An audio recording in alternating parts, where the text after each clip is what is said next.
Welcome back, everybody. My name is Tucker, and today's video is another episode of the SL Show. I haven't done one of these in a while, but I wanted to bring it back because I want to just talk about what I want to talk about, right? And not necessarily worry about having to make this whole big video about it. And I just want to make individual points on a daily basis about all kinds of stuff, right? Like, I'm going to talk about the NBA stuff first in this episode. Then I've got some NFL stuff and some other things to talk about later in the video.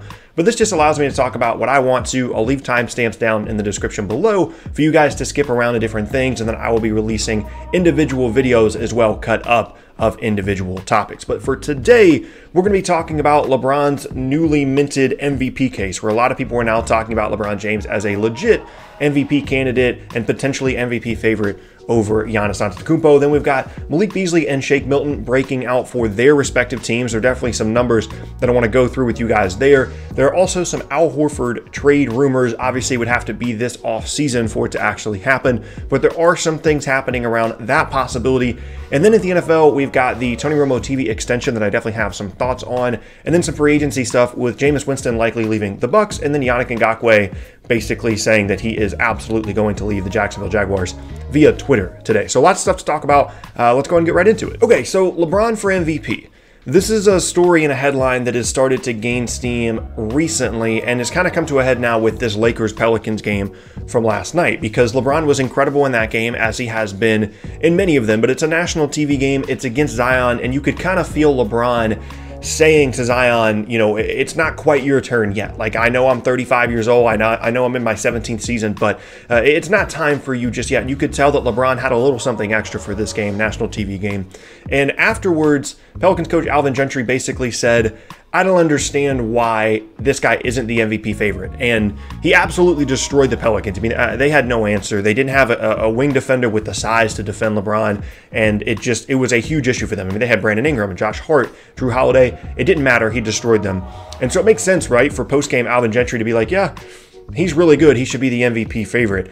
But it's kind of sparked this new conversation about, well, you know, should we consider this? Should LeBron be the MVP favorite, or at least like a top 2 candidate against Giannis? Because for the last, I'd say like 6 weeks or so, people have basically just decided Giannis is the MVP. And I'm right there with them. I absolutely think that Giannis should be the MVP. But let's go ahead and get into this and play this out and kind of compare the potential cases of LeBron and Giannis. Okay, so statistically, LeBron doesn't really have much of a case here. Giannis has everything on him statistically in terms of a traditional box score, with the exception of free throw percentage, 3-point percentage, and total assists, and Giannis is playing 4 fewer minutes per game than LeBron. So essentially, this has to come down to a narrative argument, which is not uncommon for the MVP. This is very much a narrative-based award, as are many of the awards, and not just the NBA, but pro sports in general. So for LeBron, the case would be that, you know, even though their record isn't as good as the Bucks, they're potentially playing in a tougher conference. That's not necessarily true, but that would have to be part of the argument, right? As LeBron is leading a Lakers team that maybe doesn't have as many pieces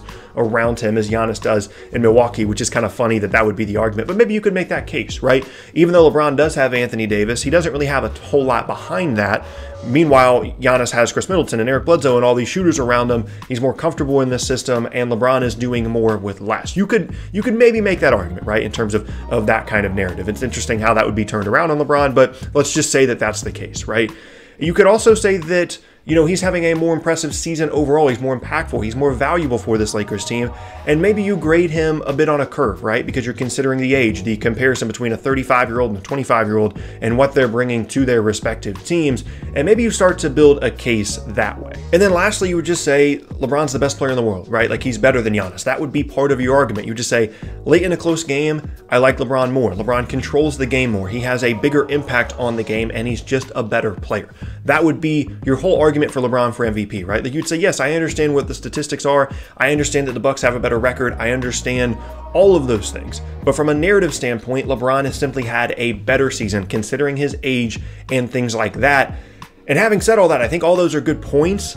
I still think that Giannis is the MVP, and I don't really think that it's possible for anybody to catch him at this point. He has had an incredible season, as have the Bucs. He has the team record, he has the stats, he has the impact, he has the narratives, he has the storylines. And even though I think there's going to be a late push to drum up interest in other candidates, just because, you know, people don't want it to just be so cut and dry, they want it to be a bit of a race between Giannis and somebody else.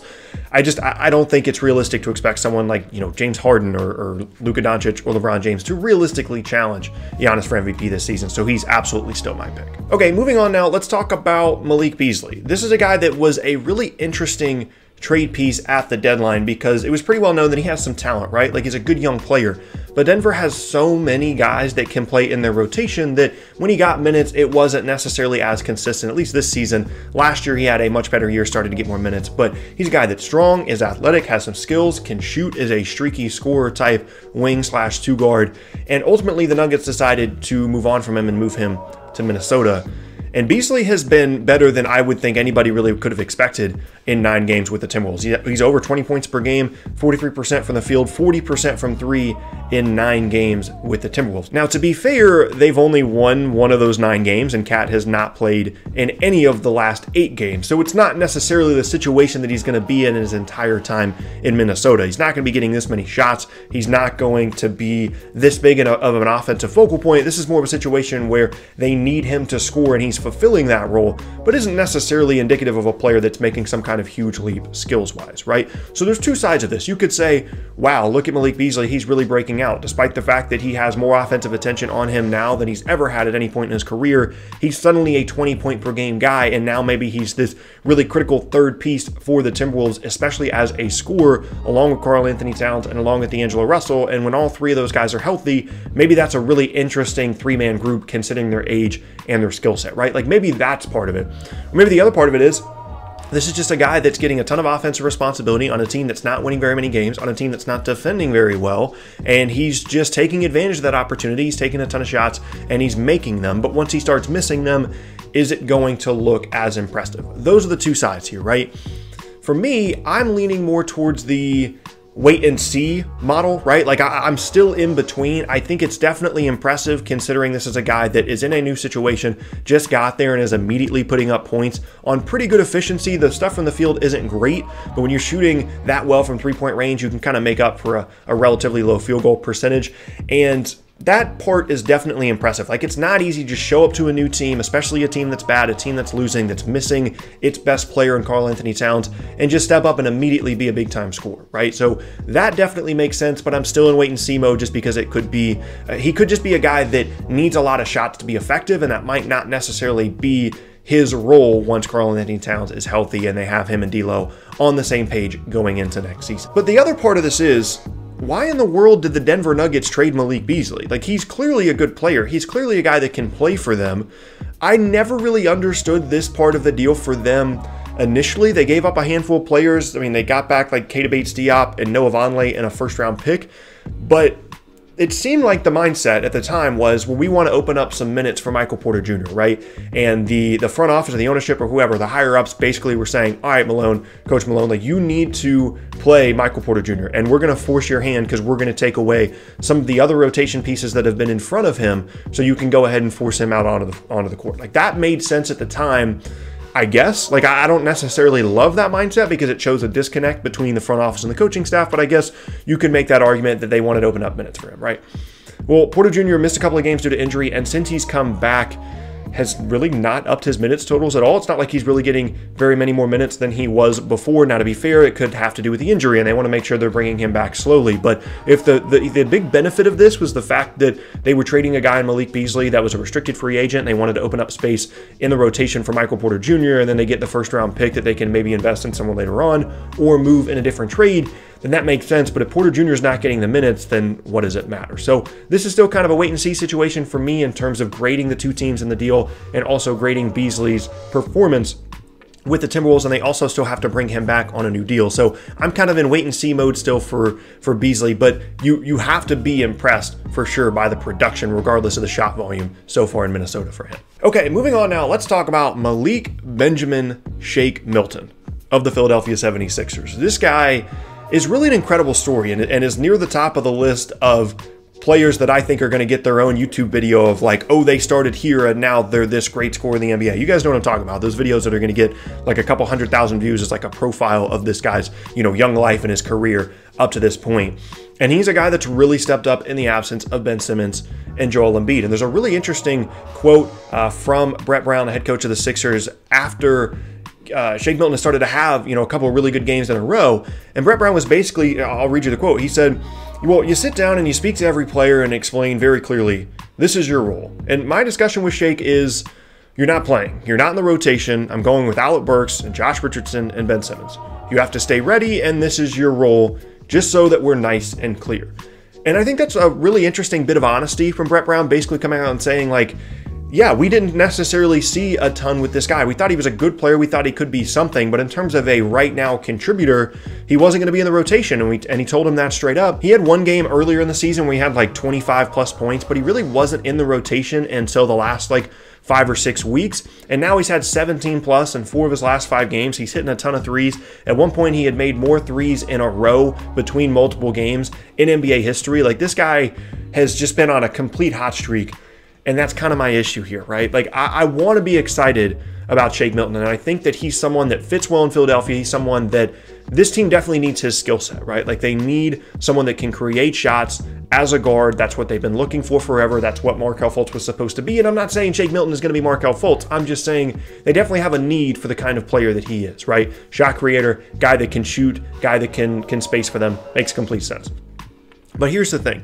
In the good games that he's had, like the 5 or 6 really high-scoring games that he's had, including the 39-point outburst that he had against the Clippers yesterday, half of his made shots are threes, typically, which is fine in the modern NBA, right? Like, that happens all the time. A lot of players' shot profiles look that way, where half their made shots are threes.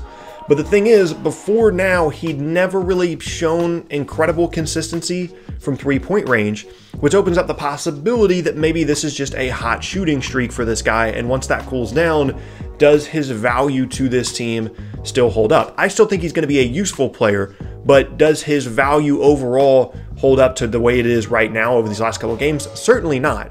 And that's the one thing that worries me about this guy, is how much does he provide outside of the shooting, right? He attacks the rim a little bit, isn't an outstanding defender, but he's good, he's solid.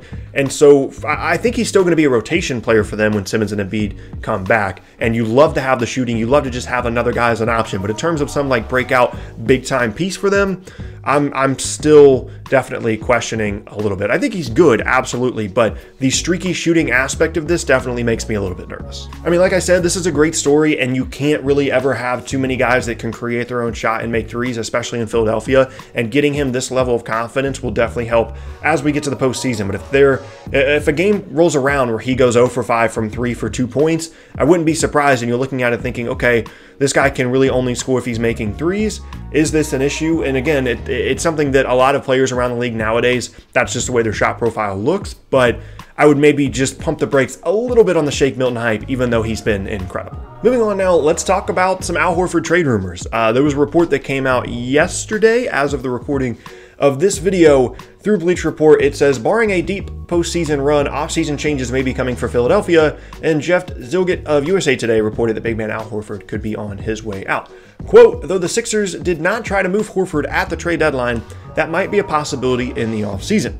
If they can send that contract to another team and get shooting in return, a person with knowledge of the situation told USA Today Sports. And my first reaction to this is, I mean, of course they would look to trade Al Horford. I mean, I think it has to be considered at this point, given his age, given his expense. He's clearly lost a step. Is he a negative asset at this point? Like, is he a guy that you have to start attaching another asset just to get another team to take the money that he's going to be paid over the next couple of seasons? Like, he's not a bum. He's still a useful player, but is he so expensive that he's now become a negative asset? I think that question has to be asked. And I'm not surprised at all about this. Obviously, this would have to happen this offseason, and we always hear this kind of stuff about Philadelphia at this point in the season.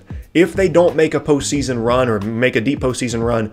In the past, it's been, if they don't make a deep postseason run, Brett Brown could get fired. And now if they don't make a deep postseason run, big changes could be coming, and the first step would be potentially trading Al Horford. But my question is, who's trading for this guy if they're not getting some kind of significant asset in addition? Like, I don't think this is a situation where they're going to have Al Horford's big contract and be like, hey, you guys need a 5. You want Al Horford back?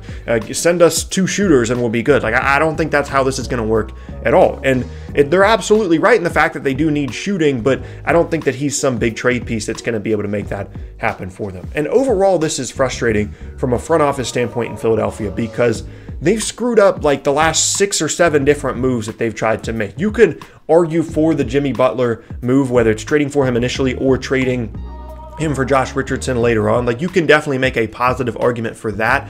But they built this model of suck for a couple of years, get a couple of really, really good young players, sign other free agents while those good young players are still on the rookie deals, then re-sign them to rookie extensions, and you're good. Then you compete, right? Like, they established this model and it made complete sense. And it took advantage of the rookie scale contracts in the NBA, and it took advantage of being able to have max salary cap space while also still having a couple of max players in Simmons and Embiid on the roster because of the rookie scale stuff, right? The problem is they were never able to get big time free agents. They had 2 full summers of max cap space and were never able to bring in another really big piece that Al Horford was supposed to be, or a couple of guys that can help you in a rotation that make between $10 to $14 million a year. They had opportunities to do that, and they just never pulled it off, and then their decision was to bring in Al Horford, which was just a really strange thing considering they already had Embiid. And I get that he was supposed to be the Embiid insurance, right? Like, the whole point of Al Horford was to say, okay, Embiid doesn't have to play as much because Horford will be there, will still be good, and then he'll kind of be like our starting 4 backup 5, right? Well, now he's been relegated to the bench when they're fully healthy, and it seems to me like we're quickly approaching a scenario in which Al Horford is absolutely a negative asset for the Philadelphia 76ers, which is kind of crazy that we've gotten to that point. So I absolutely believe that this rumor is true. It sounds completely like something that happens in Philadelphia seemingly every single year with the threatening, if they don't make a postseason run, ...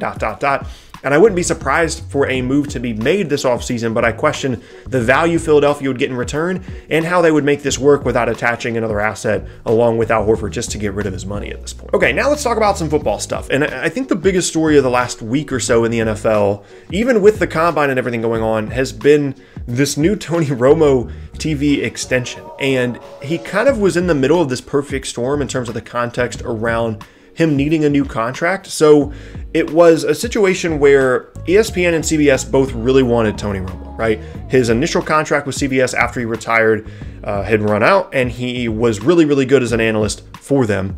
CBS wanted to bring him back because they know how much they need football on CBS. They know that having Romo as a lead analyst would be a huge asset for them, and they know that with these new media rights deals and everything coming out, that they are actively pursuing and aggressively pursuing getting the NFL back on CBS when those new media rights and sports rights deals run out. And so they knew that they needed Romo. There was plenty of leverage for him to get plenty of money, plenty of incentive for them to bring him in, right? And ESPN, on the other hand, is in the exact same boat, and they want to strengthen this Monday Night Football booth that has kind of been a disaster for the last couple of years, right? And personally, I was kind of pulling for him to go to ESPN. I thought it would be really cool for him to be like the Monday Night Football guy for the next 40 years, or 40 years might be a little excessive, but for the next like 30 years for Tony Romo to be the Monday Night Football guy. I thought it'd be really cool and kind of bring back Monday Night Football a little bit. But then he ended up signing a new contract with CBS, multi-year. I think it's between like 3 to 7 years, depending on how the media rights stuff works out, worth $17 million a year. And as soon as I got this notification, I looked it up. I went to Football Reference, and he signed like a 6-year, $103 million contract with the Cowboys. That was the most expensive contract that he ever signed, and that's got an evaluation of around $18 million annually, and obviously that scales up and down throughout the contract. But he's basically making the same amount, give or take $1 million, because we're talking about pro athletes here, that he was as the starting quarterback of the Dallas Cowboys, right? And again, perfect storm. It's not going to happen all that often where a guy this good, his contract runs out when all of these different groups really want him, and CBS really needed him, and ESPN was actively pursuing him as the Monday Night Football guy, right?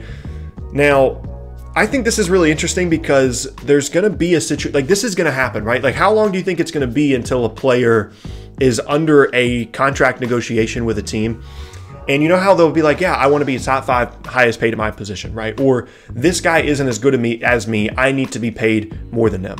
How long do you think it is before someone's like, yeah, I'm not going to be the guy that signed the new extension that's one of the best players at my position that makes less than the guy that's calling my game, right? Like, I need to make more than 17 a year. Honestly, pretty incredible that this is a guy that was an undrafted quarterback out of Eastern Illinois in 2003. And I would have loved to know the odds on this guy making over $200 million by the time this new TV deal, this new extension runs out, between being the starting quarterback of the Dallas Cowboys and the head analyst for CBS on the #1 team for CBS. The odds on that had to have been just astronomical, and good for him, man. Like, I have no issue at all with the amount that he's being paid, no issue at all with someone being paid what someone else thinks that they're worth. I just think it's kind of an interesting thing comparing his salary not only to what he made while he was with the Cowboys, but just with the rest of the league as a whole. Moving on now, let's talk about some NFL free agency stuff. So the first one that I want to talk about is Jameis Winston reportedly being very likely to leave the Bucs this offseason. There's a report that came out actually this morning from Peter King basically saying he doesn't know where Jameis is going to go,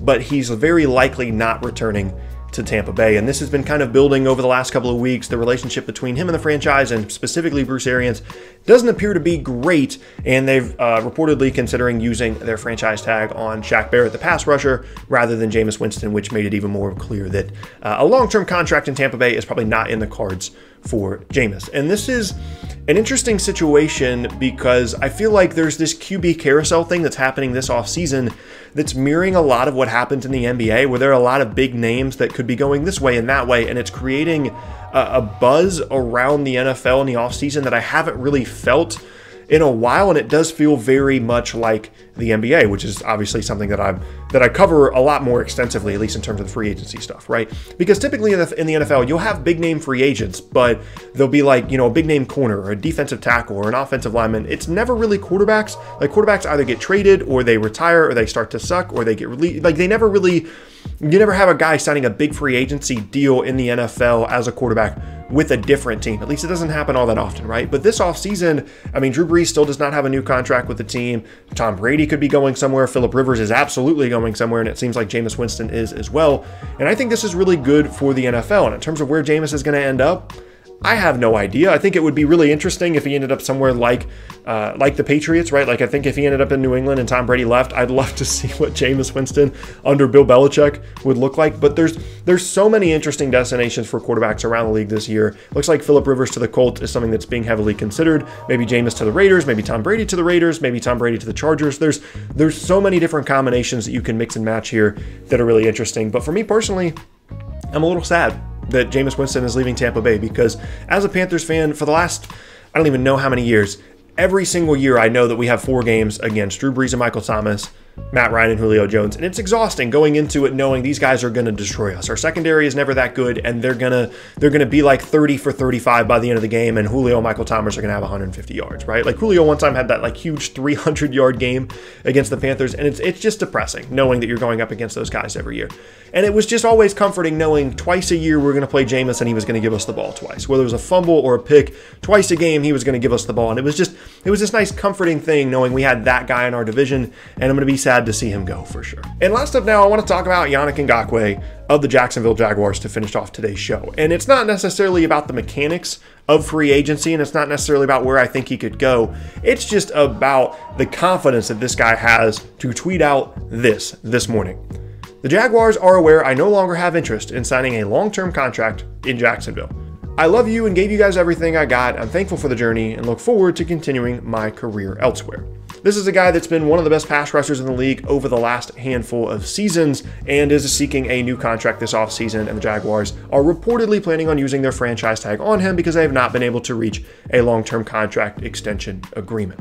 And this is just so interesting because normally these things happen behind the scenes, right? And I'm sure he's expressed that to the team that he doesn't want to come back.